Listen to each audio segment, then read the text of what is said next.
So ayan, what's up guys? So ngayon, pupunta tayo sa Lawson and parang visit lang ata sa mga... Tama ba? Lawson? Tama ba, G? Ayun, tama. So ayan guys, so nag-ayos na lang kami and dahil sa kami maya-maya. And kita-kita tayo dun. Tingnan ko. Sabi sa labin ko, yung sanis ko nawawala.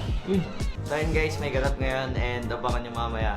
And ito na yung matagal kong pinapangarap na dating nagpaparinig and ngayon natupad na.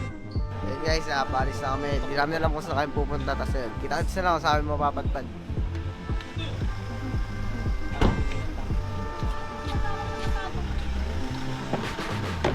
So yun guys, kasama natin ngayon si Benny and si Carl papunta na doon and sila Sagi.